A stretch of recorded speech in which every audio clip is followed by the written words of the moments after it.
My wife is lurking in my childhood photos. A NoSleep Story by The Eagle Strikes. My wife is lurking in my childhood photos, but I met her at the age of 30, and she looks no younger in the old pictures. Sometimes, it feels as if my life has been nothing but an ever-revolving door of grief. I'm only 34 years old, and I've lost everyone to death, rejection, or divergent paths. My parents, my sister, my childhood friends, and countless other loved ones. I feel numb, directionless. Above all else, I feel angry.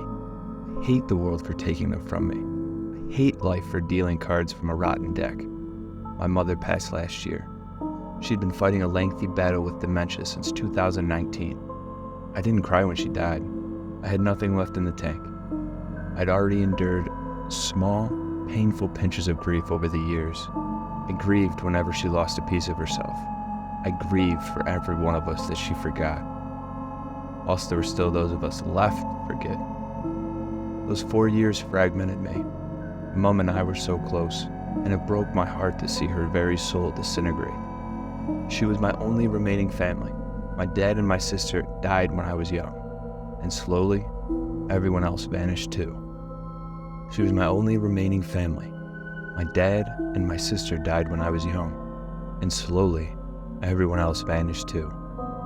I can't explain it, but in spite of her deterioration, I think Mom held on to life for me. I worry, Brennan, my mother hazily said.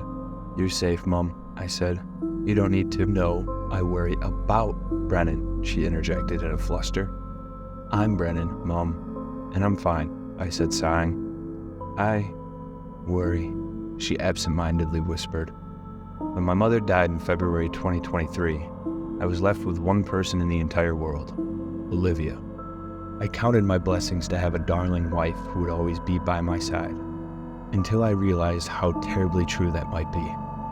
Whilst I was cleaning out my mother's attic, I found a box of photo albums, dust-coated antiques that I'd never seen before. Too many painful memories, perhaps.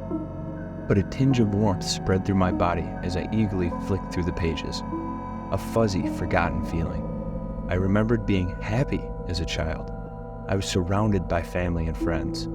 I lovingly tore through the pages, and I was moments away from shouting for my wife to come up to the attic, but then I noticed something bizarre. Olivia was standing in the back of a photo. It was a picture of a day at the zoo with my parents and my sister. Through the metal bars, at the opposite side of the lion enclosure, I could see my wife standing there. Someone I didn't know as a child, but it was her. There was no doubt about that. Distinctive black hair, fair complexion, and a petite physique. She wore a thin, knowing smile that seemed unbefitting of her, or any version of Olivia that I'd seen before. My stomach gurgled nervously, but I smiled and laughed it off. Uncanny, I whispered to myself. Obviously, it couldn't have been her, I told myself. We're the same age, and she would have been a child at the time. It's just a doppelganger. I carried on, flicking through the pages, and then a lump formed at the surface of my throat. My wife appeared again. This time, it was a photo of our family's Christmas gathering in a restaurant, and outside the window, beneath a smoking shelter, a solitary figure stood and watched us. It was Olivia, or a woman who, yet again, looked identical to my 33-year-old wife. Once is nothing, twice is a coincidence, I muttered uncertainly. I frantically tore through the photo album as a sweat collected in thick, icy trails on my colorless cheeks. Olivia was in every photo, and she looked no different from the present day. The same woman, always lurking somewhere in the background, discreetly watching, ever wearing that foul grin. My heart thumped fitfully. This was no longer an oddity, a funny peculiarity. It was unsettling enough to see evidence of a person stalking my family, but a person who hasn't aged in 33 years? It was sinister. It defied everything my logical brain knew to be true. I found myself trembling in terror and clawing at my hair. I'd stopped turning pages. After seeing my wife skulking in dozens of pictures, I hadn't had the stomach to continue, but I couldn't tear my eyes off the page before me. It was a photo captioned, "Yummy, cake, Brennan's 10th birthday party." I was sitting in the back garden on an overcast day. A decadent chocolate cake sat on my lap. My jubilant friends and family surrounded me. I was midway through blowing out 10 candles, and the flames leaned away from my pursed lips. There she was again, hiding in the photo from the year 2000. Olivia would have been 10 years old, just like me, and yet the camera told another tale. This time, my fully grown wife cowered behind the short fence at the rear of our property, but the top of her head peered into our garden, and I could distinguish her distinctive black hair. Her eyes were bloodshot and thirsty. She was, perhaps most hauntingly, eyeing the camera. It felt as if she could see me in the attic. "You're losing your mind, Brennan," I thought, my eyes still unable to look away. "This isn't real. It's all in your..." A sudden wisp of wind extinguished the attic light. My body shivered uncontrollably, and I found myself wrestling with an undeniable thought. It sounded like lips blowing air, trying to steady my breathing. I anxiously patted the floor of the blackened attic. I wish I wouldn't leave my stupid phone in stupid places, I thought. I wanted to leave, but I didn't trust myself to maneuver through my mother's cluttered attic in the dark. And then my fingers brushed over something familiar, a smooth surface. "Gotcha," I thought before picking up my phone and turning on the flashlight. I screamed. The birthday photo had changed. The candles on my cake were gone, and I was sitting all alone. No family, no friends, nobody, not even Olivia. I stumbled to my feet and dropped the book. The floorboards moaned as I shifted my weight backwards.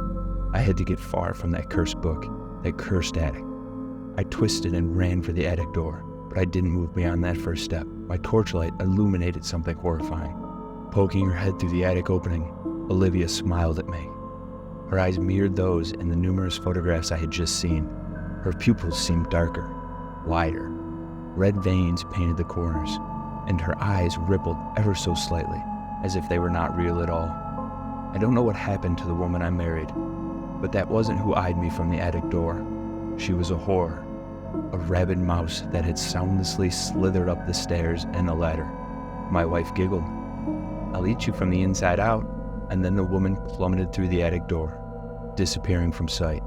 Thinking only of escaping, I lunged for the open door, but something seized my ankle, chaining me to the attic. I spun to face my shackle, and my mouth parted in wordless terror. From the open page of the photo album, Olivia's twisted arm and face had emerged. She offered a toothy grin and unhinged eyes as she attempted to pull me into the picture. Vile bile, so rich, and with our consummation, it becomes complete. I cried in agony as I was dragged to hell by the thing that I had loved for 3 years, a hellish demon that I believed to be my wife. But it seemed I truly had nobody left. Nothing but a cancerous tumor clinging to my very essence. It was draining the last of my pain, the last of my suffering. I closed my eyes and I thought of my loved ones, the loved ones I certainly would shortly see again. As the terrifying, demonic limb pulled my leg into the photo album, I prepared to meet whatever fate awaited. All of that anger, the years spent in a perpetual psychological nightmare, for nothing. I visualized my mother's smiling face, and a calmness swept through my mind. "I worry about Brennan," she said. I started to fib before deciding to unburden the weight on my chest. "No, I'm not fine, Mum, but I will be." Suddenly, the hissing ceased. All sound ceased. And when I opened my eyes, my wretched wife was gone. My ankle was no longer merging with the laminated plastic, but it throbbed painfully. The bottom of my trouser leg bore claw-shaped tears, and it was stained with fresh blood. To be certain the entity had vanished, I cast my phone light onto the book, and the picture of my 10th birthday had returned to normal. I wasn't alone. I was surrounded by my friends and family. Nothing could destroy that memory in my mind. But I shuddered as I turned the pages of the book. My wife was still lurking in the photographs. I fled the house, and I haven't looked back. It's been a year, and I don't fear the memories anymore. I'm moving forwards. I'm learning to love again. I'm learning to open myself up to new people and new memories. But I still fear loss. After all, that horrifying woman waits for me. I know she does. I fear the day that I notice her in a new photo. Thanks for listening, guys. More original short stories and story narrations coming soon, so make sure to like and subscribe.